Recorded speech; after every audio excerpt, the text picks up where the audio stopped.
Hey team, Richard Tubb here with a very special episode of Tubb Talk, the podcast for managed service providers. Now, I'm currently in Atlanta, Georgia, in the USA, attending CompTIA's big annual event, ChannelCon. Now, if you're not familiar with CompTIA, they are a global tech organization who I describe as a vibrant community for managed service providers. And our guest today is MJ Schauer, who is the Chief Community Officer at CompTIA. And MJ is going to explain the great work that CompTIA does in our industry and how CompTIA can help your IT business. MJ, welcome to Tubb Talk. Thanks, Rick. It's a pleasure to be here. I feel like I won the lottery. I'm on Tubb Talk. You were saying you were a listener before, so I said thank you for being the listener. I appreciate that. But yeah, I've known you for a little while now. I think probably prior to CompTIA a little bit as well. Yeah.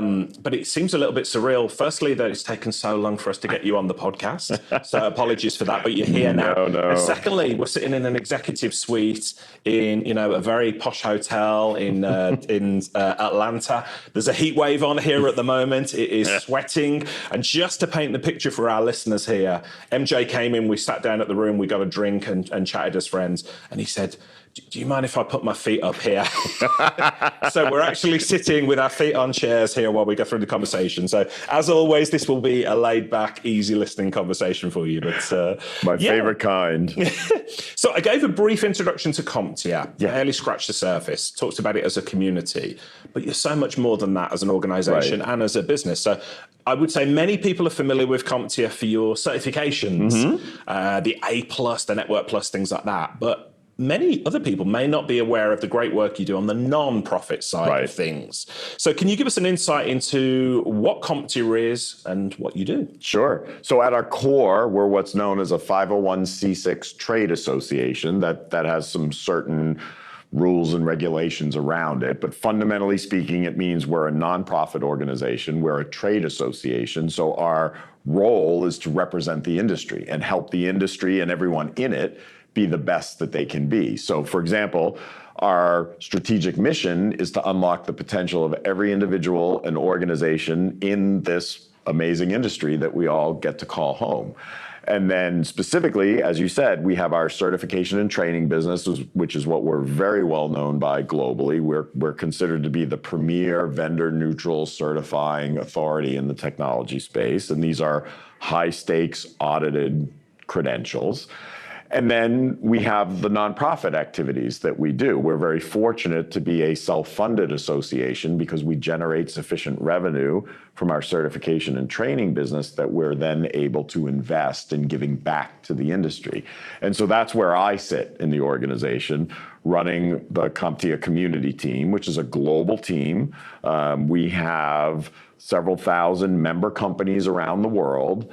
And so we treat a company as a member. So whether you're Microsoft or startup MSP, each are one member, but every employee of that company has access to all of our member benefits. So that represents about 70 to 80,000 individuals around the world. And then we have a freemium tier of subscribers that's even larger than that. But the point is, we touch many, many individuals and organizations around the world.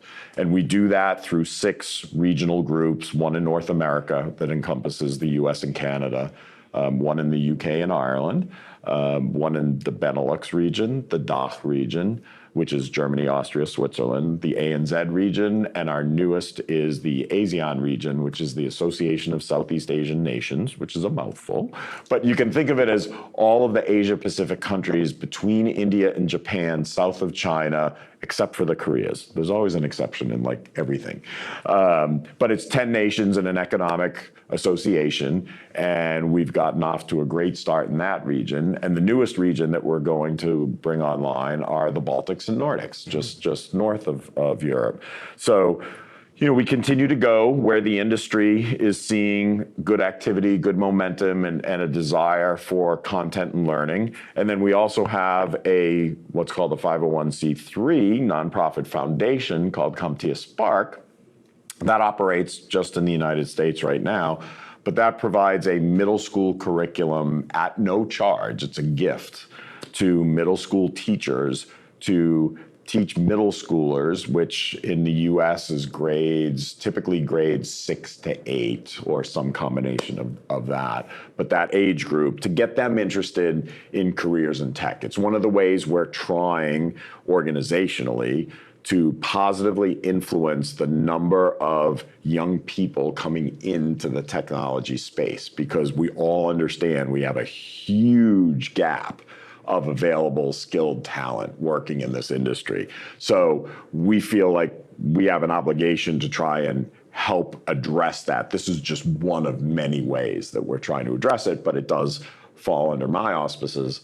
And then the global community delivers content, events, research, training, just the mentorship programming, just a lot of cybersecurity programs, a lot of programs to help our members be the best they can be.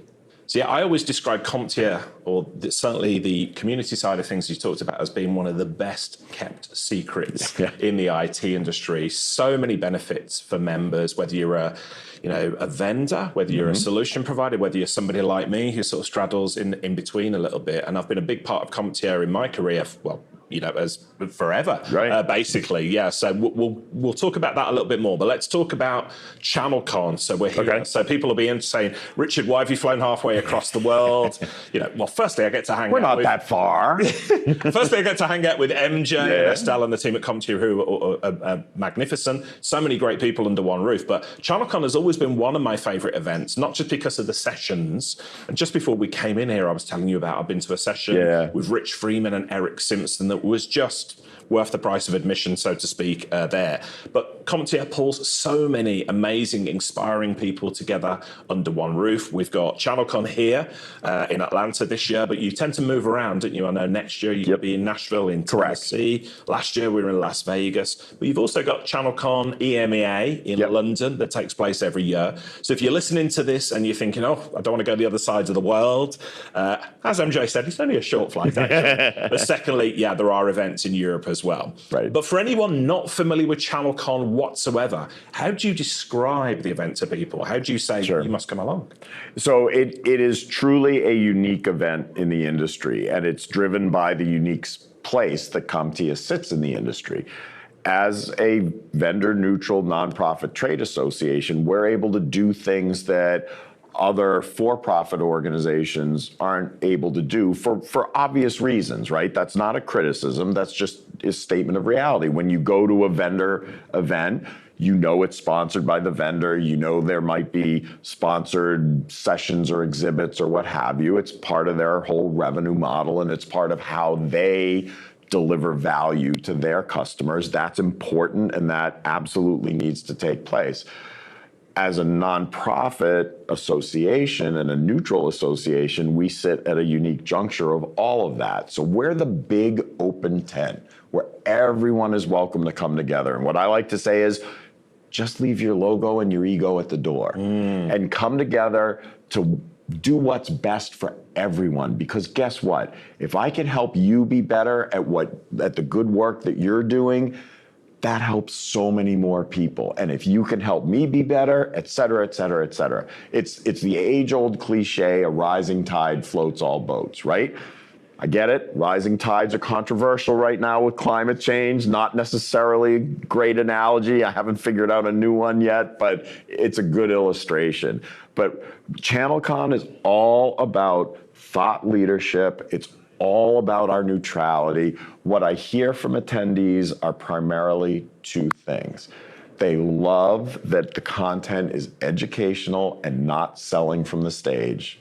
And they love that even though we have what you would consider a traditional trade show floor, we call it the Technology Vendor Fair, these are not sponsored exhibits. Every member gets a booth as part of their membership, and every booth is the exact same size. So you could be the biggest enterprise player in the industry or the newest startup bringing a new solution to the industry. You've got the exact same footprint. And this year we've got 172 booths in the Technology Vendor Fair. And members tell us they like how it creates just a nice level playing field, and they can very comfortably walk the aisles and meet new vendors, talk to existing vendor partners, explore new partnerships. It just creates a good environment. And the thing that I love the most about it is, especially this week, every session I have poked my head into this week has been standing room only.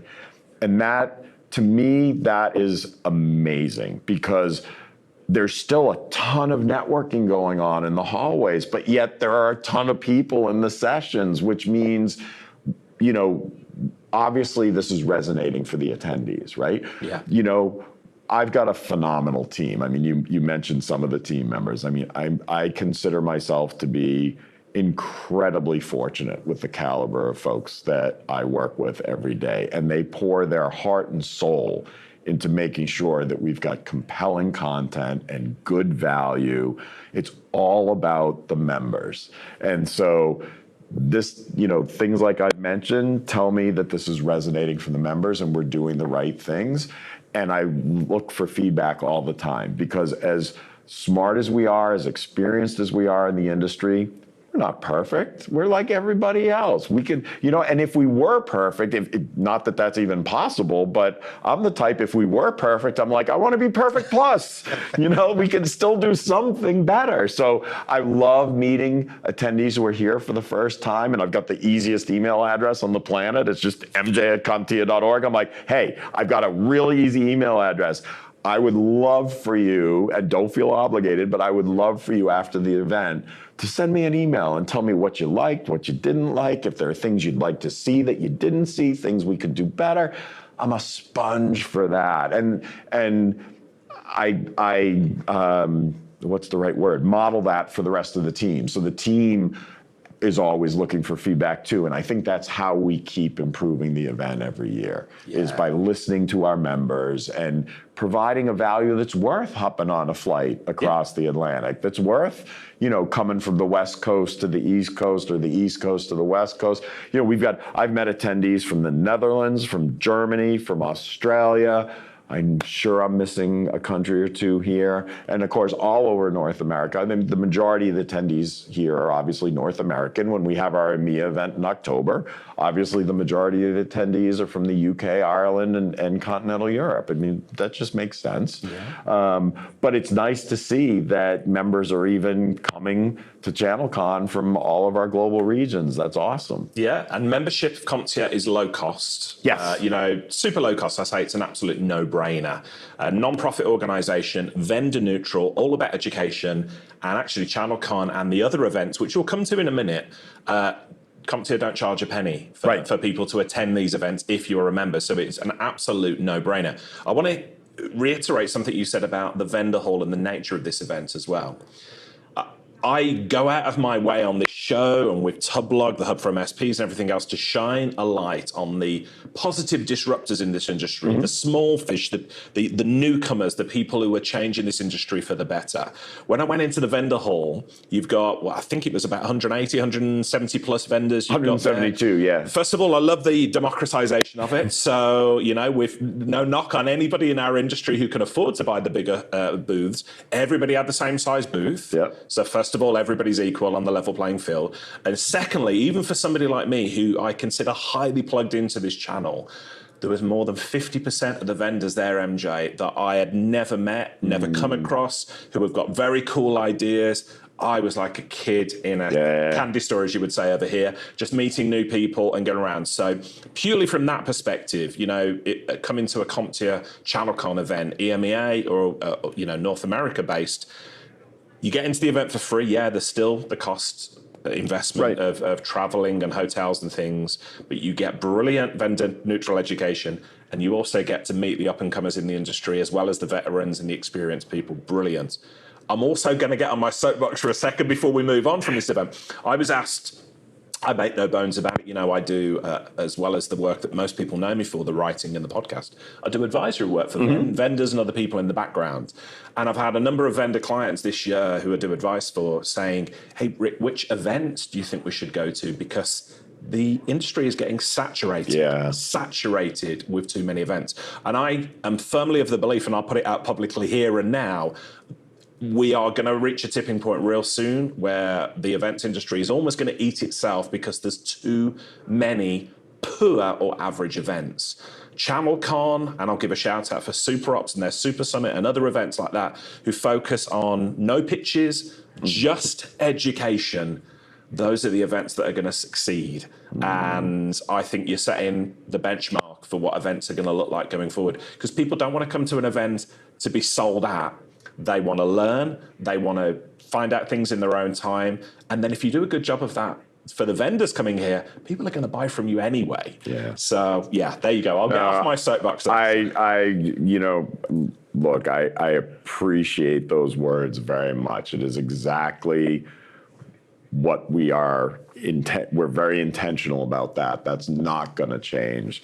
And from someone with your depth of experience and your reputation in the industry, that is, those are very, very kind and very, very appreciated words. Wow, I love CompTIA, and that's going to shine through in this episode. So it's my pleasure to shine a light on you. We're going to come back to CompTIA in a minute, but I want to focus on MJ, the man, first of all. Okay. So tell us a bit about your background prior to CompTIA. I alluded to it earlier, but you've got plenty of MSP and IT experience, haven't you? I do. So I was sort of the typical, well, no, I won't say I was the typical accidental entrepreneur. I'm going to take that back. But I certainly was an unintended technologist.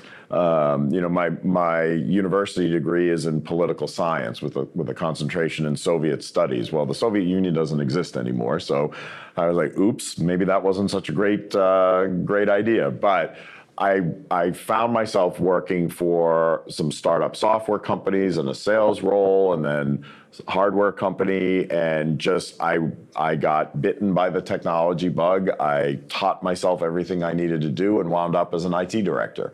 And when that business sold and things kind of began to disperse, I said, I really love doing this, and I'd love to try doing it for bunch of different types of clients and see if I can get a business off the ground. And I started making phone calls from my basement office, and in less than 48 hours, I had my first client, and I was off to the races. And so just shy of 20 years later, I sold my MSP back in 2015 and merged in with a friendly competitor, which was a great experience. It was good for our staff, good for our clients. Well before the M&A wave and everything. It was nothing I was even, it was ironic, actually. I wasn't even thinking of selling. But as I said, I merged in with a friendly competitor. We used to get together a couple times a year. It actually goes way back to my IT director days. I was a customer of one of the principals of this MSP back in the day. And then we just collaborated when we both wound up in the MSP space and eventually came together. And then 18 months after that, a national MSP, ironically based here in Atlanta, acquired us. And for a variety of reasons, I didn't feel as passionate about the direction of that organization. And so after my contract was up, I think I gave them like either 4 or 6 months notice. I gave them a long runway, which was the right thing to do given what my role was and everything. And I went out and started doing some consulting. I was advising a handful of MSPs. I was running some peer groups for an industry organization and a couple other things. And through that experience, I joined CompTIA as a member all the way back in the year 2000. Wow. So I went to my first, what's now ChannelCon. Back then it was called Breakaway. Matter of fact, it's funny. I remember it. I was just talking with a couple members who were at that event last night. We were kind of reminiscing, but my first one was in San Diego, California, and it was 2004. Excuse me. And I just, similar to what I see with members today, I was absolutely blown away. And I was like, whoa, this is the best kept secret. And we're working really hard not to be a secret anymore. Mm-hmm. But there's all kidding aside, I'll also say there's something to be said for our approach of very conservative managed growth, because we would much rather have a smaller number of highly engaged members than a huge number of members who aren't getting benefit and Agreed. aren't extracting the value from their membership. So And just as a side note, we made a business decision within my business, Tubb Hub for MSPs, exactly the same. Yeah. We don't want a scattergun approach. We want people who are engaged, who read the emails, who get involved in the conversation. So again, I think you're at the the forefront of where the industry should go as a whole. It's not about quantity; it's about the quality. Yeah, for sure. And I mean, and that's what sets your organization apart as well. And Tubblog, I mean, that's why it's so well respected and so well read, because you're taking a similar approach. And so anyway, I back then I went to the event. I was like, whoa, blown away. And then I served a couple terms on the board of directors. I got very, very involved.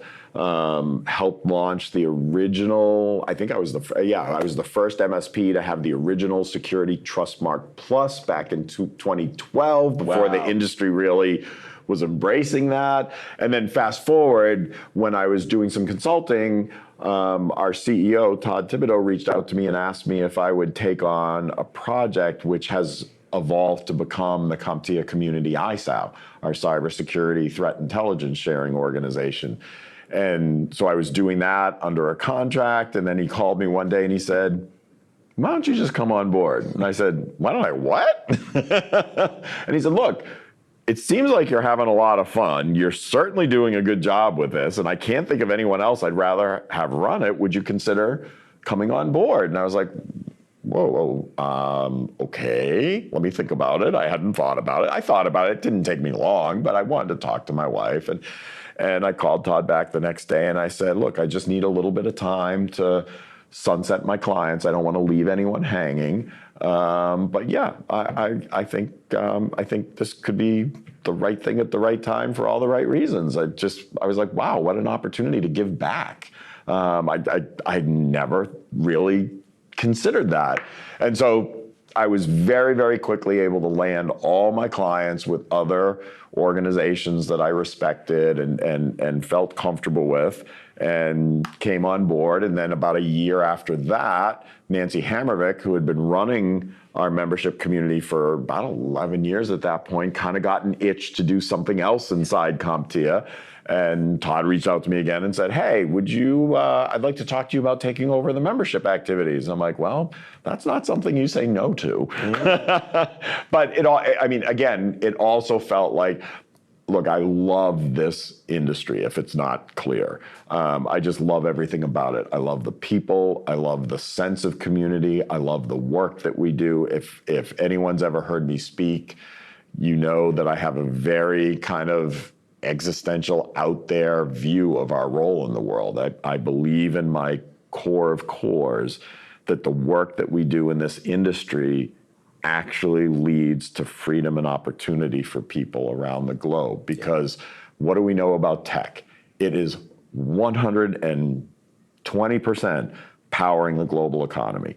And what do we know about economies? If economies are healthy, they don't have to be doing amazingly well. They just have to be healthy. They could even be in a downturn and still be healthy. But if the economies are moving in the right direction, democratic forms of government flourish, freedom and opportunity for individuals who may not have ever thought they would have the opportunity that they may find flourish. When the economy isn't doing well, that's when authoritarian, dictatorial, theocratic, all of the I'm just going to say it, the bad forms of government take hold. And that holds people back. We've seen it throughout history. We are not super good as a human race about learning from our history. Hopefully that will change. But I believe that our work is central to ensuring that the global economy as a whole continues to do well, so that democratic forms of government, and they have their warts and imperfections like anything, but those have been the best forms of government throughout human history, and that has led to more freedom and opportunity. And whether you come from a lack of education, less economic circumstance, or just poor societal circumstance. We've seen technology change the reality in local communities. I firmly believe as an industry, we have this moral, ethical imperative to always be better, to help everyone be better, no matter what they do. So that's what drives me. And as I said, right thing at the right time for all the right reasons. If I can continue to groom this team to continually give back to the industry and help the industry to be better, when the time comes for me to walk away, whether it's my choice or CompTIA's, if I can look back and say I've left it just a little bit better than I found it, I'll be a really happy person. That is powerful, inspiring to hear. And I've got to say, it was during Todd Thibodeau's session on stage yesterday. He was talking about some of the people who had been impacted by the work of CompTIA and the certifications. Let's talk about that. They'd got careers in IT from, as you were saying, from all socioeconomic backgrounds. I had a lump in my throat. Yeah, and I'm not ashamed to say that, because it was like, this is doing real good for not only individuals, but their communities and the wider sort of global economy as well. So 100%. It's the amazing thing about CompTIA, and this is one of the things that I used to get asked all the time when I first joined the organization, like, all right, MJ, you were an MSP, you were a member, you were on the board, now you work for CompTIA. Is it really what it looks like? I mean, give us the inside dirt, right? Is it really as cool an organization and as mission driven as you guys are always saying? And I'm like, it is 100% the same as I saw it as a member, as I saw it as a volunteer leader, as I see it as a member of the team. I believe that's our secret sauce. The people that work for CompTIA are totally committed to and driven by that mission to help. And we do it in so many ways across so many different areas. Yeah, I mean, I had that same lump listening to Todd, and Todd is such a great visionary leader. I remember the first day I met him, and he joined CompTIA, I think it was back in 2008, so I was a member at the time. I remember the first day I met him, and he had shared his vision, and I said to him on Tuesday when he and I came off stage together after we did the member of the member of the year and then the annual member meeting, I said, what's the most amazing thing, Todd? This is like your vision playing out exactly as you first said it. And he goes, I know, it's not terribly different, is it? He's so humble. But he's just, he's a great, he's a great business mind first and foremost. And he has built a culture that, quite frankly, I have never seen anywhere else. He is an incredible interviewer as well. Yes. I've got lots of compliments. I've worked hard at becoming a good interviewer and bringing the best out of guests on the podcast. And I've got to say, I saw Todd on stage yesterday with Kara Swisher, tech journalist, very famous here. And Kara is a live wire. She is, she's not. She's spicy. She's not going to take prisoners. And last year I saw Todd interview Louis Theroux. Right. He's from a similar vein. He will disarm you and then cut your proverbial throat as an interviewer very, very easily. And Todd was brilliant. So I was actually going to drop, I'm going to catch up with him and say, awesome work. And I've got to say, and I'm probably oversharing here. Todd's been on the podcast once for a brief period of time. I'd love to get him back on the podcast, and I think I've procrastinated about doing that just because I don't think at this stage I would be a good enough interviewer. No. Todd. So you need to drop a little of your humility there. You're a fabulous interviewer listening to your podcast. God bless you, but Todd is such an interesting guest that I think you'd have a blast with him. Let me rephrase that. I want to make sure that interview is everything it can be, because Todd is one of, if not the most interesting people in the industry. So, shout out to. I loved when she was saying this is Kara. Kara, right. I loved when she was saying yesterday. She was talking about. She's obviously really. Especially in her book, the Burn book that she wrote, she really talks about the celebrity CEOs in the tech industry and how she's kind of holding their feet to the fire. And I think that's one of the things that's magic about Todd. Like, he has no interest in being a celebrity CEO. He really doesn't. Yeah. He just wants to make an impact. Like, when we talk about the revenue that we generate and how we reinvest it, that drives him. He's like, look, the more revenue we bring in, the more positive impact we can have. Then we can invest more. MJ, we can open more regions around the world. We can develop more content. We can do this. We can do that. And I'm like, I know. So it's great. And that's, and all kidding aside, you mentioned earlier that CompTIA dues are, very, very low. We heavily subsidize. I mean, we subsidize the dues over to the tune of over 2/3. And that's intentional because, look, as the type of trade association we are, you have to charge dues. But I don't ever want the dues to be the reason why you join or don't join. Yes. That should be the no-brainer. And when you join, that's all you pay.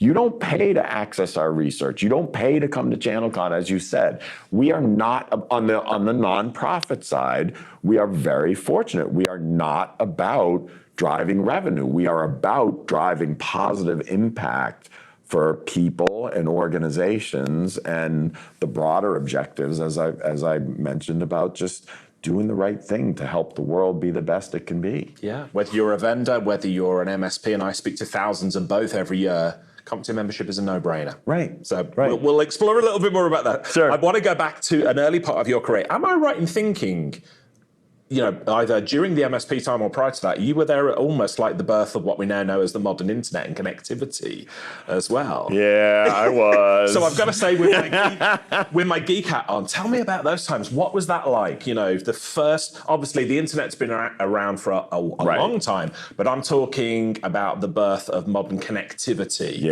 and things like that. So, it was a wild, fun ride. I will say that. So going all the way back to when I was an IT director, so back in the this would be early mid 90s, right? I remember the company that I was working for. We were a semiconductor distributor, and we wanted email. We wanted to be able to get online and get email. Ooh, novel concept. So this is crazy. We had to have a new trench dug and conduit run to bring in the copper cable to deliver a blazing T1.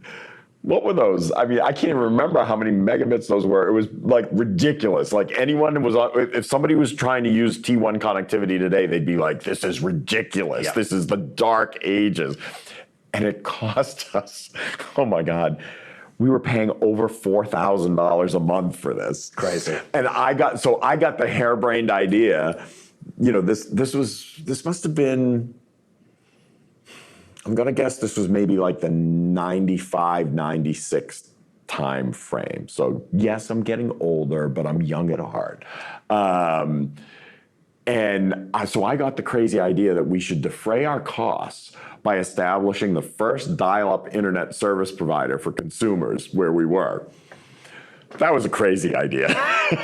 But we did it. And we had banks of US robotic modems in Livingston chassis. I mean, it was crazy. I mean, I would walk into the server room and all you hear was like, you remember we all remember the noise. I could still probably to this day tell you what board. Yes. So that was insane. And we very quickly realized that was insane. So there's a long story there, but the short version is we sold off the MSP the ISP, sorry, because it grew so fast and we just couldn't keep up with it. Like, our semiconductor business was a wholesale business. On any given day, we might generate a single invoice, a dozen invoices, could be $10, could be $200,000. And then once a month, we're cranking out thousands of $24.95 invoices, right? Lunacy. But that was my first foray with connectivity. And then when I launched my MSP, I remember the big thing was putting modems and servers so that customers could get email every 15 minutes. Yeah, you could packet it up. Right. You could reach out and get an email. And the other funny thing I remember is, back then, a telephone line was not a trivial expense. So the modem was shared with a fax. And God forbid someone was trying to send a fax when the modem wanted to go get the email. And this isn't working. That is what, no. And oh my gosh, it seems like complete lunacy thinking back about it. But those were the early days. And then along came Small Business Server. And that was revolutionary for small, because I remember building up Exchange servers that used a modem. I'm like, it almost sounds crazy. Almost sounds crazy. But look, those are fun times, right? It was rapid change. And that's the great thing about this industry, right?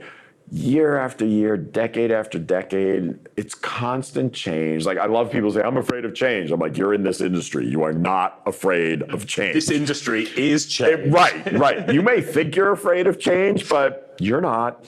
So it has been fascinating. But yeah, I mean, that inflection point right there was, I mean, it was revolutionary. Absolutely. It was absolutely revolutionary in good ways and not so good ways too, right? We're still trying to figure out the not so good ways, but it was fascinating. We had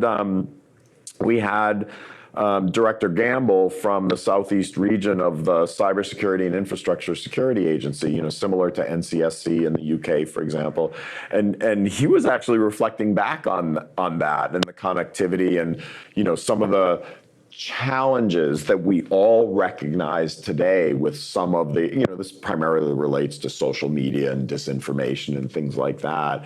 But, it was fascinating. He was like, look, all of the positive that came from connectivity, there have also been some real negatives that have come from connectivity, but we have to approach the negatives with realism. And Kara talked about this as well.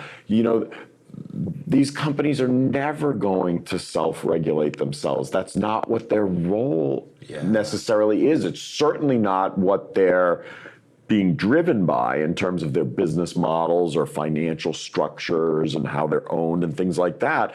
But we just have to evolve our thinking as societies and as governments about, okay, oops, here was this great development that also brought on this great risk, fear, problem. How are we going to address it?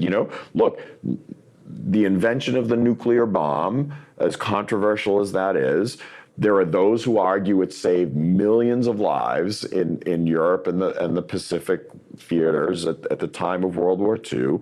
And then we all know the risks that it prevented. A less than a handful of human beings could obliterate the human race with one bad decision. And so we've put all kinds of safeguards in place and all kinds of controls to try and ensure that won't happen. Well, at the same time, we're investing ridiculous amounts of monies to be sure that it can happen, because that's deterrence. That's a whole nother topic we're not going to get into here. But my point is, and yet now fusion, I believe it's fusion, or is it fission? I'm not a nuclear scientist, so forgive me, but there's tremendous promise to address some of our energy issues and climate change with a byproduct of that. So a horrible development in one context could lead to a development that could potentially save this planet and us as human beings in terms of future energy consumption. Will that happen? We don't know yet, but things are changing and things are adapting. That's what happens. And that's what we're seeing with connectivity, right? It has many, many positives. It has negatives. And we just have to be thoughtful about how we address that. Like my father-in-law, God love him, he's a retired military man and a career man in the insurance industry. And he looks at the bad sides of things. And he goes, I've got the answer. It's really simple. Disconnect everything. It would be nice if it were that simple, but it's not. We can't. We can't. There would be a lot of harm in many, many areas if we just tried to do a radical approach like that. But he represents a concern that is very, very valid, right? We've got risk now. We need to manage that risk. We need to be aware of what that risk is. it changes so many things. But ultimately, I do believe, that will be one of the most revolutionary moments of this industry. Yeah, and great memories of that time. It was an exciting time. I think some of our younger listeners might be like, modems, right, baud rates, what are US you robotics? Remember the compact flash cards with the phone jacks in them and stuff? Oh my gosh, so many crazy things. Microsoft Small Business Server, my MSP was built around that at the time, and then we talked about it on this podcast before. But when that Microsoft pulled that product, and it was like the sky was falling. Oh, it's the end of the MSP. No. Yeah. It's more. This industry is more than just a product. It's more than just a technology. And I think it's I've had so many guests like yourself on the podcast who are like you and I, former MSP owners who are still in this industry. Yeah. And that speaks to this industry because it is about the human beings in it are wonderful people. Yes. This is an industry that is about progress, about bettering, humanity for one, not to make it too big. So, but 100%. Yeah. Let's get back to CompTIA Yes. then. And so we talked about ChannelCon. We talked about ChannelCon EMEA events. You alluded to it earlier, but CompTIA runs some amazing local events in the UK, Ireland, Benelux, USA, further afield. How can MSPs get involved in CompTIA at a local level, and what's the benefits to them? Sure. So one of the keys of our regions around the world and why we're structured that way is that it provides that more, call it the local version of the CompTIA community experience. We started with what was originally just a UK community. We've expanded it to be UK and Ireland. As a matter of fact, the executive council. So each region has an executive council of roughly a dozen, some a little larger, but roughly a dozen individuals representing all the different types of members. So, MSPs, vendors, distributors, folks like yourself. And they really drive the agenda based on what's important to the local region. They really drive the focus. And so our regions meet twice a year. They're smaller than an event like a ChannelCon. They're not a formal big event like this, but they're typically a one-day meeting where we get anywhere from, we usually have 100, 150 people at these meetings, and we bring in some speakers, we deliver some content, we share new initiatives. Again, education, thought leadership, heavy networking. It's all about to establish those local connections within your region. And we even have some folks that jump to multiple regions. Like we have several members from the UK who go over and attend meetings in the Benelux region and vice versa. And the same with Benelux and DACH, when they're physically close to one another like that. But the value there is bringing together folks on a more regional basis, getting to know who your colleagues are in the region, and then developing content that might be a bit more tuned to the region, whether that could be in terms of language localization or just what's a little unique about this region compared to that region. Yeah. And then the chair and vice chair of each executive council participate in what we call a global task force, where they share their learnings, what's working, what's not working, region to region. So you also get the benefit, the sort of cliche I always use is, an MSP in Adelaide in Australia may come up with this amazing take on a service offering, and we can share that with an MSP in Birmingham, England, and Birmingham, Alabama in the US, and everybody can benefit from that. And so that regional network really is there to support one another, and then also to focus on initiatives that are important to the region. So for example, in the UK and Ireland region, there's heavy interest in cybersecurity. So there's a cybersecurity interest group that meets, kind of like a little subcommittee, if you will. And they focus on cybersecurity issues and bring content to the meetings or create content that we could turn into white papers or workbooks, or even we have online discussion groups. So people can stay engaged between, if it's not easy for you to attend a physical meeting, we have ways to stay engaged virtually, whether it's discussion groups. We have Zoom meetings on a month. Last year we hosted, I think it was 150 in-person or virtual events for people to engage with us around the world. And to your point earlier about an inflection point potentially coming around all of the industry events. I completely agree with you. There are too many. I mean, you can make a career out of attending events. There's not just too many, there's too many average to poor events. Yeah,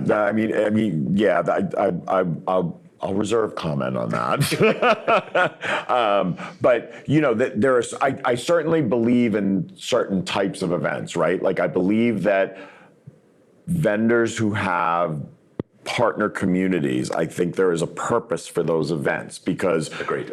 I think back, and I look at these things with so many different lenses based on my experience. But, when I was an MSP, I always went to certain vendor partner events because I made an investment with that vendor to build my service offerings, and I always wanted to be sure to get the latest updates and learnings from that vendor. That was a very different focus than going to ChannelCon every year when I was looking for that broader industry perspective to make, I was an MSP in a small New England city in the northeastern corner of the United States. I mean, city by name only. Our population was 23,000. That's a town everywhere else in the world except New England. We didn't learn too well from Mother England in terms of that. I mean, you mentioned you're in Newcastle. Newcastle is probably a proper city or what have you. Ironically, a neighboring town to my city is Newcastle, New Hampshire. Wow. It's tiny. It's a town, but Portsmouth, where I am, which there's a Portsmouth, England, well, I guarantee you, Portsmouth, England is rightly a city. Portsmouth, New Hampshire is a town that calls itself a city. So be it. But when I was running a business, for example, I leveraged my membership with CompTIA to say, hey, I'm not just a little MSP in this little city town in New England.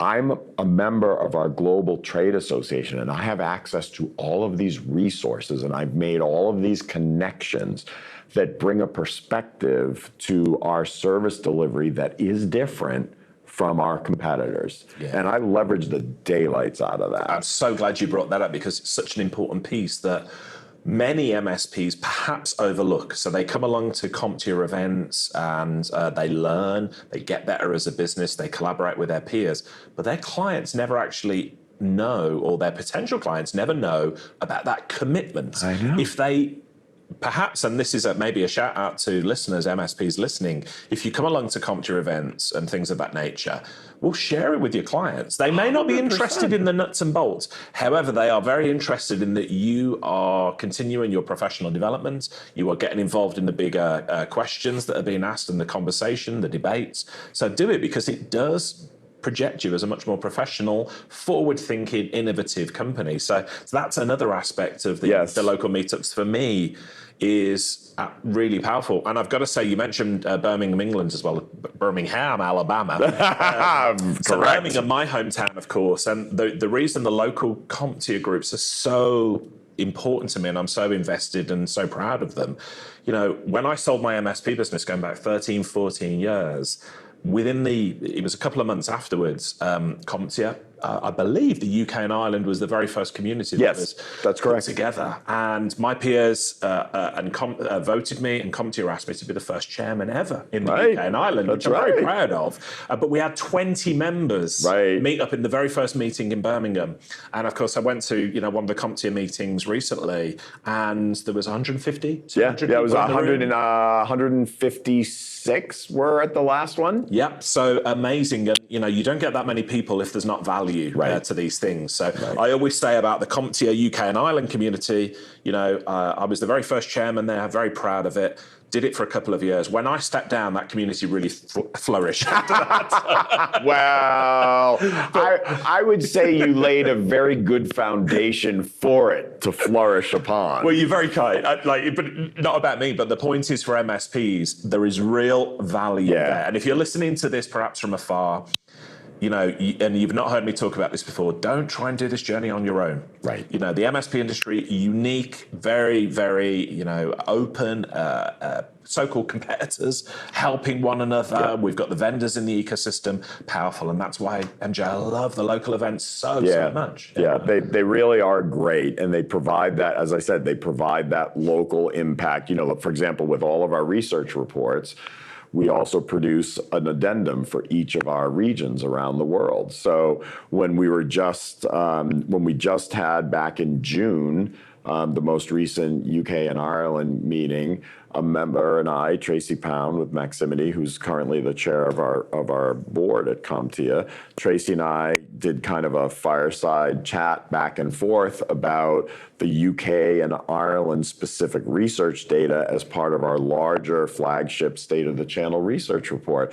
And people said that was so valuable because it gave them the overview of the state of the channel globally, but then also the ability to focus on what's unique in the UK and Ireland markets. And that's powerful. And that's all part of membership. I mean, that right there is more than the value of the price of admission, if you will. Agreed. There are so many just wonderful nuggets like that throughout the CompTIA membership that are available to everyone. Well, let's pick up on another one of those bits of value. You mentioned it a bit earlier, but what is the CompTIA Information Sharing and Analysis Organization, ISO? How did you say that? We say ISAO. ISAO. So it's admittedly, so this is a U.S. construct, so forgive that, but it has very strong global relevance. Yeah. So this was an initiative that came out. I'll spare you all the background behind it, but the bottom line is there are these things called ISAOs and ISACs in the United States, and the only difference is the last letter, and it's that ISACs focus on critical infrastructure, utilities, healthcare, financial systems, things like that. ISAOs focus on communities of interest. So, okay, CompTIA community, MSPs, excuse me, the IT channel ecosystem. What that program does is it brings in the massive volume of raw threat intelligence that is going around between governments, private organizations. There is a huge community of threat intelligence sharing to try and combat all of the cyber threats that we're faced with. The obvious goal is to be able to get ahead of a threat before it has an impact. But it is also equally as important to provide real-time actionable information when there is an impact, to recover from that impact as quickly as possible. Just most recently, what happened with the CrowdStrike update, there was an initial misperception of that was a cybersecurity event. It wasn't. It just happened to be driven by a cybersecurity vendor. Right. But fortunately, that was not a cyber attack. But the volume of information about cyber threats is massive, as I said, and at a most fundamental level, overwhelming for the majority of organizations that are in the CompTIA community and many others as well. So what our threat analysts do is they work with tools and technology as well as expertise to filter through all of this information and focus on the critical bits of information that are important to know. And at a very, to oversimplify it a little bit, things are tagged as informational, something that you should be aware of and should read about, but you don't have to stop what you're doing right now, and then actionable. This is a threat that's actually out in the wild causing some damage. So you need to quickly look at that and determine, does that have an impact for me or my customers? If not, okay, I can move along. If yes, what do I need to do? And that's where the magic comes in. The analysts write these up in simple to digest, plain English terms. So instead of having to deal with all of the technical indicators and all of that, if you're a smaller MSP and you don't have a cyber analyst on staff, this is gold because it says, here's what the issue is, here's what the potential impact is to you and your customer, here's what you can do about it to protect yourself and your customers. Yeah. And that's incredibly valuable. And then there's a whole online community called the CompTIA Community ISAO Cyber Hub around that, where members are dialoguing about these things. Have you seen this threat? Have you seen this impact? How did you address this? How did you address that? Oh my gosh, this, look at that. Hey, this will help with whatever. So it's a very valuable resource. That's part of your MSP membership. I mean, this is crazy when we talk about this. People are going to start to think, listen to this and think, this is too good to be true. It's really not. It's not. We're not shilling for CompTIA here. Well, I said right at the top of the conversation, this is the best kept secret in the industry. And for all the reasons that MJ and I have just talked about, the value, it's a no-brainer, the membership. And I also want to give a shout out. There are several vendors. I won't name them now because it's not about pushing the vendor, but I want people to understand that there are several vendor and other organizations in the industry that have stepped up and partnered with us to help support the cost of running this. Right. And so, which is how we can give it to the MSPs as part of their membership. This is not a trivial, thing to organize, stand up, run, and manage. It's got some hefty costs to it. And we're very grateful that there are several vendor and distributor members who have stepped up and offered to help us subsidize the cost so that it can be made available, because otherwise you could be faced with having to pay an amount of money to get access to this that you simply can't afford to pay. Yeah. So we're really, again, back to that level playing field, right? We're trying to level the playing field in areas that are critical to the health and safety of our global economy. Yeah, absolutely. On the subject of vendors, we've already established CompTIA events are vendor neutral, which means no pitching. Big fan of that. On this show, I try to feature both MSPs and vendors and, the other players, distributors and others within equal measure, as they're both a big part of the managed service channel. Yeah. Having seen both sides of that fence now, how do you see the current relationship between vendors and MSPs? Before you answer that, I'll also add on to say, how would you say that relationship can improve? Well, I'd say that the relationship is getting better all the time. There was absolutely a time where it felt like vendor MSP relationships were totally adversarial. Like each one was trying to figure out how the other was trying to take advantage of them or hose them or something. I don't know, but it was silly. It was just silly.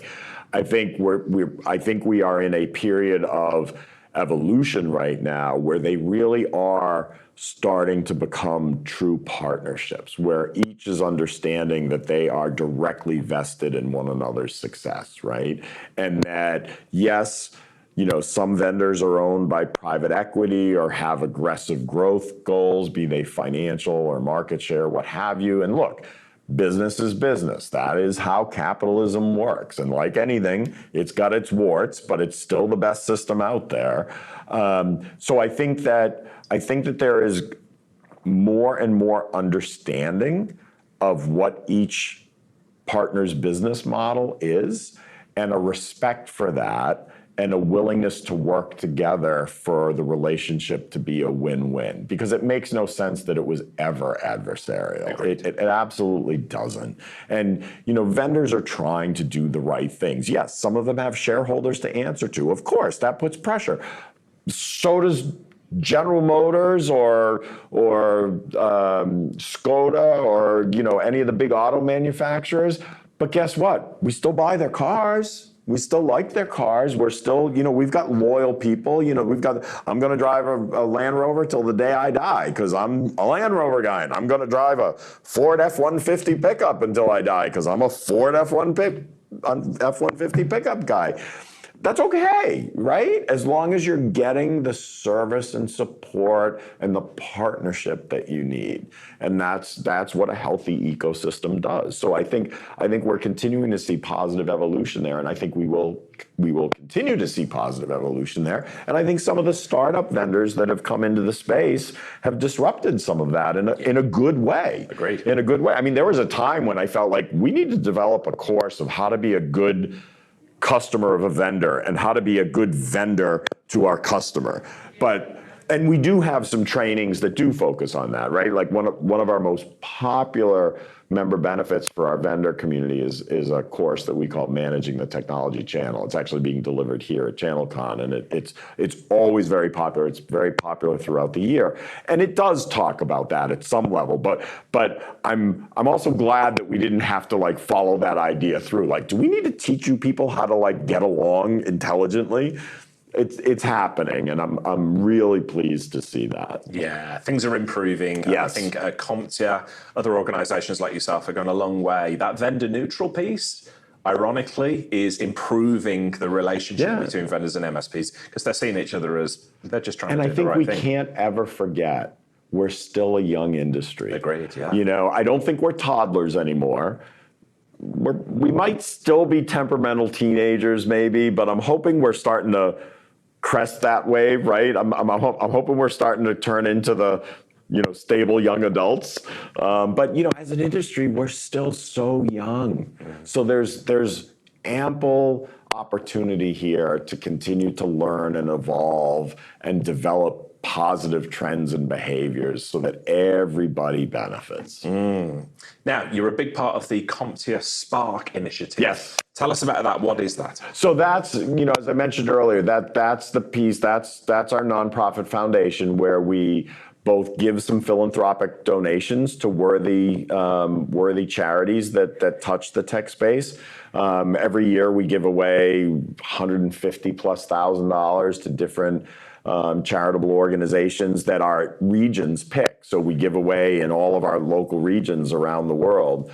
And then we have this middle school curriculum that we identified that we think there's a good opportunity there. And the feedback we're getting from the several hundred schools that have implemented is that, yes, this is a good idea and this is a good thing for kids and for our educational system. So, if it continues to grow over the next upcoming school year, we're hoping that we may actually even be able to look at expanding this internationally to other countries. But it has to fit with the educational model of wherever we may be able to do that. But that's making a difference by giving young kids, especially young girls, the confidence and skills to understand that, hey, a career in technology might be a fun career for me. At least in this country, it still is not the top ranking career choices when you talk to parents and guardians and whatnot. It's like, no, I want my kid to be a doctor, a lawyer, an engineer, an accountant, the traditional kind of careers. We need to get technology up into that list. And, another parallel path to that is that, as we all understand, every business is a technology business. So even if a young kid becomes a veterinary tech, and they're working at the local vet office, they're still going to be using the daylights out of technology. So the more confidence and skills that we can instill at a young age, they'll be more confident as they advance through the public education system into whether they decide to go to college or university, whether they don't. There's more choice than ever now. At least in the US, the traditional model had always been you go through public education, you go to a 4-year college, get your degree, you work in that degree. That worked for a long time. It still works for some. It doesn't work for everyone. And certainly very different than the majority of the rest of the world. We have a real issue with young folks entering the workforce with horrific amounts of educational debt. Yeah. So that it's even hard for them to get going. I mean, when I hear that someone's still paying college debt in their 50s, That's I'm crazy. like, Yeah. What? I mean, again, we've got a great system. It's got a lot of flaws. That's certainly one of them. But the fact that a kid can graduate high school and, either through a grant or some very low expense and in as little as 16 weeks get some advanced technical training and go out and get a high-paying job in technology, versus do I accumulate all this debt? In the US, that's going to make a massive difference. But the same holds true globally. If someone in the UK has been on one career path and they say, I'm kind of bored with this or whatever, they're just not happy anymore and they want to shift career paths, they can. One of our staff members I just saw a post on Facebook. Their mom just retired at 81 and was a midlife career changer to tech. Wow. I think, I can't remember what she started. I think she started as a pharmacist and then decided, and had another career in tech and has just retired from some government agency as a technical project manager or something. I was blown away by it. I'm glad I just remembered that because I want to tell her how blown away I was because she's here when I saw that. But I mean, that's amazing. Yeah. And that's available to anyone. And it's so needed at the moment because we've got an aging Correct. Actually, I was reflecting on this. I turned 48 this year. Not old, but at the same token, you're young. Well, yeah, young, but wow, I'm not going to retire in the traditional sense at like 50 or 60 or 70 or whatever. We're always going to need a purpose and things. And actually, so it's really good. Tech, as you say, every business is a tech business. Right. I'm really fond of saying that because it's absolutely true. And we've got an aging workforce. I think I might have stolen that from you. No, I'm sorry. I think borrowed. I borrowed. I swiped it from you. So all right. That's the way it works. So you've just given credit back. but all joking aside, it's absolutely true because we've got this aging workforce. And, these are people with tons of life experience, tons of, commercial experience. So why can't we enable them, to come into the industry? 100%. At the other end of the scale, when I was a kid, I grew up in the 80s, the home computing revolution. Yeah. I wanted to do nothing else but work in technology. I've been a massive geek since I was a kid, always wanted to do that. It was so exciting, You talked a little bit about the early days of the internet, crazy exciting times. Yet fast forward to today, I've got stepsons who are 17 and 19. IT seems like a mundane career choice to them, for the most part. Would you agree with that? Why do you think that is? Have we lost the excitement for IT along the way? And what can we do about encouraging younger people into IT? I think the root of this, and Todd alluded to this, our CEO, in his keynote yesterday, with talking about all of the 30 different job roles that we're focusing on and doing a better job at showcasing what all the different opportunities are. I think that historically, tech has always been associated with coding and always been associated with that kid in the hoodie drinking an energy drink in the basement in the dark playing video games and coding. And it's so much more than that. Yeah. So much more than that. And technology has really become embedded in the business of business. But what I mean by that is, there are typically not one, there are typically 2 or 3 technology executives in larger organizations that sit with the CFO, CEO, COO, at that level. There's a recognition of the importance and how tightly technology is baked into business models and business plans. And what we need to do a better job of is showcasing all of the different roles and what those different roles can look like. Adrenaline junkies would probably love to work in a security operations center where they're watching stuff going every which way and they're chasing things and, working together and collaborating and competing to try and trap threats and whatnot. And then you've got, people who love sort of planning and structure and tracking. Technical project management is a huge field. Help desk, helping, being that front line. Field people, getting out in the field, meeting different people, fixing the physical assets. There are so many roles. Data analytics is huge. All of the data that every business sits on, being able to extract that data and figure out, are we doing the right things? What can we tweak just a little to be better? There are so many roles. As I mentioned, Todd said there are 30 fundamental key roles. We need to do a better job of educating the masses that technology isn't just coding or fixing a broken PC, that there's so much to a career in tech that can be so rewarding. And perhaps we need to get rid of that, I said it, IT, that information technology. Maybe it's an outdated term at this point. It could be digital, could be technology or something else we need to use instead. That's a very interesting thought. Yeah, because IT for me, information technology, right. Yawn. Yes, right.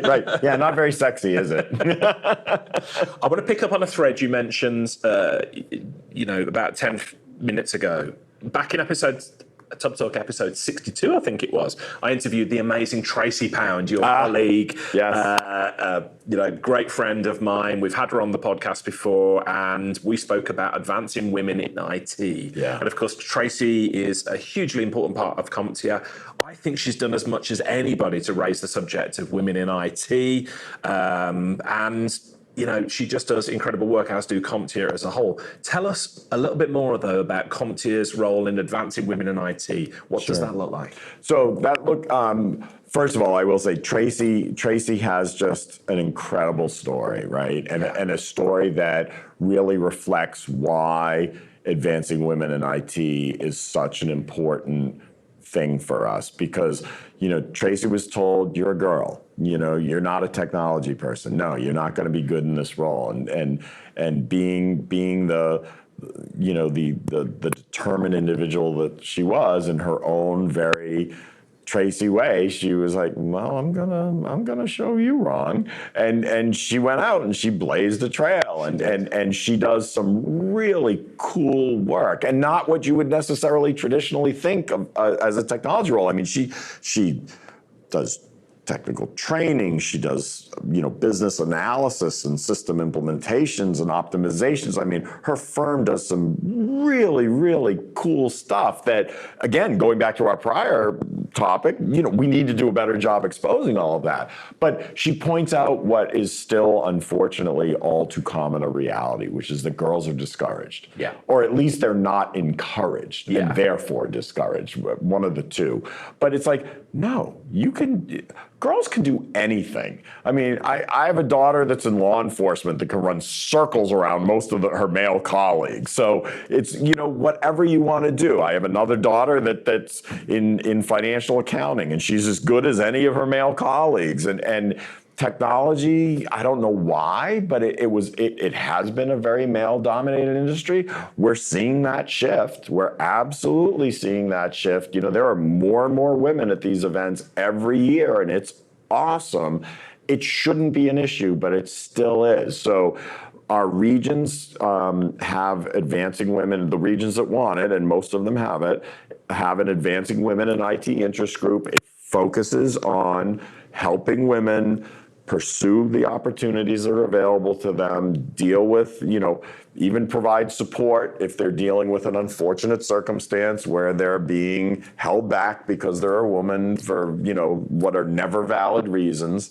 We had a meetup of our North America Advancing Women in Tech interest group here this week, and it was great to see that there were probably 10% of the participants were male, being there to help, to be allies and to support and to say, yes, wouldn't it be great if someday we didn't need an Advancing Women in Tech initiative? I recall it. I look forward to that day. I was in Las Vegas at a CompTIA. It was a breakaway. I think it was about many, many years ago for the very first Advancing Women in IT sort of group or whatever. I was one of a handful of chaps who was there, and we were there because it's like, this needs to change. We shouldn't need this group. However, at the moment we do. And so let's see what absolutely we can do. So they focus on resources. Can we develop resources that can be helpful? They've got an online discussion group where they can continue to chat, or can we regularly get together, whether it's via a Zoom meeting or whether it's in person at an event like this,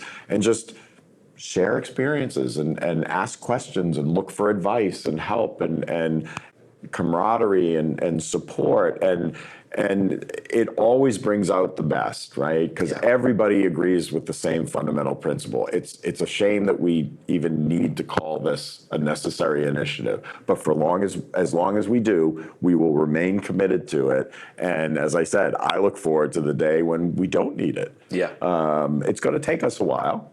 That's just societal shifts take time. But it's wonderful that we can provide the platform to facilitate productive discussions and ideas about, okay, how do we continue to advance the role of women in the industry? Yeah. And if you're interested in the amazing story of the remarkable Tracy Pound, as I said, you can go back and listen to Tubb episode 62. It's going back a few years now, but the story itself fundamentally It's brilliant. a worthwhile listen for sure. Tracy remains amazing to this day. And if you're interested in, advancing women in IT, we actually put together an ebook featuring extracts and insights from dozens of the remarkable women we've had on this podcast as well. So you can go and get that from Tubb as well. You're so well thought of in our space, MJ. We talked about Tracy. Let's shine a bit of light on you here. Okay. You're so well thought of in our space. People come to you for advice. They come to you for expertise. And I think anybody who's new to MJ on the listening on the podcast today, we're going to give your contact details again very shortly so people can reach out to you. But where does MJ go for advice and to find wisdom? Are the people you consider mentors or coaches? Sure. I mean, I stay very well connected in the industry for a reason. One is I truly enjoy the people as people.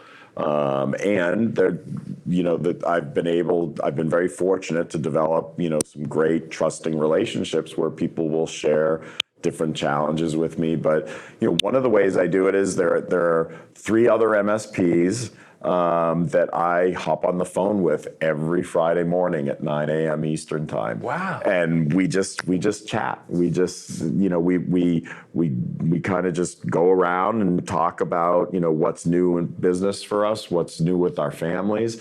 I've since sold my MSP. 2 others have sold their MSP. One's still on it, still has his MSP and is the owner, and one who has sold their MSP is still with the MSP running their operation. Other one is doing some peer group consulting. So we've been doing this for I don't even know how many years now, and that's one way I keep a finger on what's going on out there in the industry. And then I've been very, very fortunate to make some phenomenal friends. One, as a matter of fact, I just got a text. Here's a great example. I got a text this morning from a very dear friend who's an MSP who just flew in from Europe on a family vacation and flew through Atlanta and said, I know ChannelCon is just wrapping up, and I know you're mad at me for not being there, and I'm not mad at him for not being there. He went on vacation with his family. That's a priority. But he said, I'm staying overnight. Are you? I really want to come see you. And I'm like, oh my God, I am. And so, I'm going to see, he's going to come over later this afternoon and we'll see each other. But I maintain those connections, and many are mentors, many are, colleagues that I consider dear friends, and even the casual friends are important to me. I think my biggest mentor was my dad. And he passed away in 2016, but he was a self-made guy. He was a member of that greatest generation. I wear his ID bracelet on my arm. He gave it to me years ago. It's got his U.S. Army Air Corps serial number from World War II when he was stationed on Guam, and he had it made after he got back from the war, and I don't know why. And then many, many years ago, he gave it to me, and I've worn it since the day he passed. And I just, I tap it every now and then, and it's just, it keeps me grounded. As I said, he was a self-made man. He was the first one of 10 in his generation that went to college and started his own business. And I used to run just about everything and anything off of him. And he was definitely he's my true mentor. But I've had so many throughout my career, whether it was clients that I used to have breakfast with or get together with on a regular basis, members to this day who I talk to throughout the year. And either I pick up the phone or they pick up the phone. And I just try my best to keep my ear to the street and keep a pulse on the industry. And I love getting to spend time with folks like you in environments like this where, we get even more insights. And so it's just an ongoing very fluid process for me, but you know, I'm very much aware of the different lenses that I have from my experience throughout my career, and I really try to look at things a little bit differently. And then I have to say, Rick, without question, I have an amazing team that I get to work with every day. And they stay connected, and we collectively brainstorm. You know, I meet with my leadership team. I have 6 direct reports once a week. We meet as a full team once a month. You know, we have many, many other meetings in between, but we're constantly sharing learnings and concerns and things we're hearing from members and hearing at different events. You know, we've got people going to events all around the world, and you know, we always share that with everyone, you know, so that everyone is kind of grounded, whether it's our marketing team or our operations team, you know, even if it's people that are behind the scenes and not necessarily as member facing as others. It's so important that we keep them plugged in too, so that they know that the path that they're following and their plans and for their work are going to have positive impact. So it's a real conglomeration. And of course, we've got the benefit of having just an absolute top-notch. I will put our research team up against any other research team in the industry. They do amazing work, and they share their raw data with us. They share their curated data with us, and they help us understand dynamics a lot too. So I'm very lucky that I have many different ways to stay connected, but I'm always pushing myself to make sure that I'm learning and evolve. I mean, I love it. I love the industry. So I'm constantly learning and reading, and just as if I was still an MSP or you know, wherever I might find myself in the industry, I love everything about it. So I'm just a voracious consumer of whatever information I can get my hands on. Well, we were at the Atlanta Aquarium last night. Yes. CompTIA threw an amazing party there, and it was so good to catch up with friends, people I'm saying to you before we started recording, caught up with a couple of friends I've not seen in 5-6 years in person, you know, really good. And that connection is important. And I was blown away, actually, as I have throughout this whole trip. I've got my wife Claire with me as well. And there's been MSPs I've never met before coming up and being really complimentary about the podcast and things. And one of them asked me yesterday at the aquarium, they said, where did the idea for this podcast come from? And I said, well, I have conversations with the most remarkable people, the most successful, inspiring, intelligent people within our industry.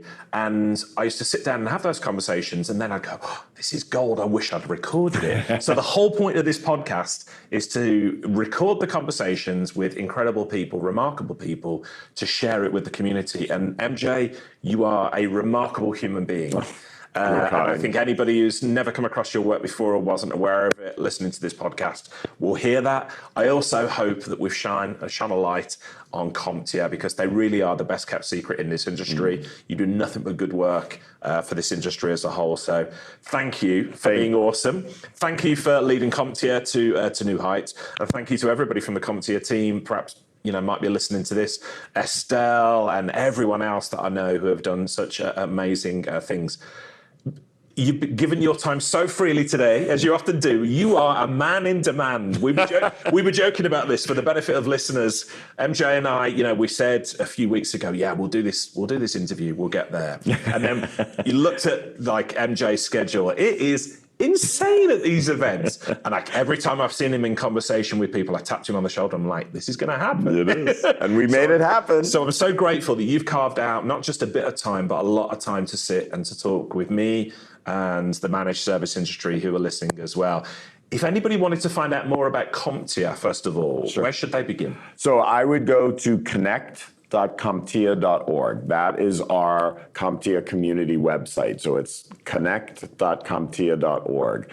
We keep our websites separate so we don't confuse our audiences. So if you go to CompTIA.org, that's all about our certification and training. There are jumping off points, if you're interested in the membership to go over to the other site. But yeah, connect.comptia.org is our primary. Of course, we've got CompTIA community social channels where we're posting all the time about either events that are happening or resources that are available. Anyone is welcome to reach out to me on LinkedIn. I'm easy to find on LinkedIn. There aren't many MJ Shores, and I spell the last name Shoer. Don't know why, but hey, that's what it is. So I'm easy to find out on LinkedIn, and I have a very easy email address as well, which is just mj@comptia.org. And anyone is welcome to email me anytime. I love talking with members. I love talking with folks in the industry, and Rick, you're exceedingly kind with your words, and I appreciate it very much. I'm never quite comfortable when getting complimented, so forgive me if I'm being a little awkward, but I'm so grateful to you for the time to do this. I love doing things like this, and I do sincerely appreciate your enthusiasm for CompTIA and your appreciation for what we're doing, what we intend to do, what we want to do for the industry. And thank you for what you do as well, because your podcast is, I was thinking about while you're talking about it, it's like, all right, I'm going to date myself, but it's like the World Book Encyclopedia for the MSP industry. Like, go listen to Tubb Blog podcast episodes and you will learn everything you need to learn. But it's so important that, folks like you do what you're doing, we're doing what we're doing, and that we come together to also talk about that and share about that for everyone's benefit. So very, very appreciative for the time and the great conversation. I mean, awesome questions. Thank you, man. Really fun. And it gave you an opportunity to... And it gave me an opportunity to put my feet up, because the only thing that's killing me after 4 days, because we started with full day meetings on Monday of ChannelCon, is my feet are in like full on rebellion. Like, could you please sit down for a minute? I've grabbed a snap. I've grabbed a photo of MJ with his feet up. We normally do really professional, photographs to promote the podcast. I'm gonna put the one of MJ. But I've got my CompTIA shoelaces, so I'm branding. I've got my red, white, and gray sneakers. I'm all about the brand. Well, if you're listening to this, dear listener, and you're out walking the dog or commuting or going for a hike, I get photographs from people, MJ, from people in the most obscure places showing me they're listening to Tubb Talk, the podcast for MSPs. I'll send you me walking the dog listening to this when I do. Wherever you are, MJ and I have mentioned a ton of resources, a ton of just the CompTIA resources on its own. So rest assured, you don't have to keep those in your head. If you go to tubblog.co.uk, the blog post for this podcast episode will include everything in the show notes for this episode. So don't worry about that. But MJ, thank you so much for your time today. My pleasure. This has been a real thrill. Should we go and grab some lunch? Let's go and grab some lunch. That would be lovely. Thank you, mate. Cheers. Thank you. Hey folks, Richard here. Thanks for listening today. I know you've got a ton of options for who you listen to nowadays, so I really appreciate your support. Do you have any feedback on this episode? Ideas for future guests? Tweet me at Tubblog using the hashtag TubbTalk. I respond to every tweet and really appreciate your feedback.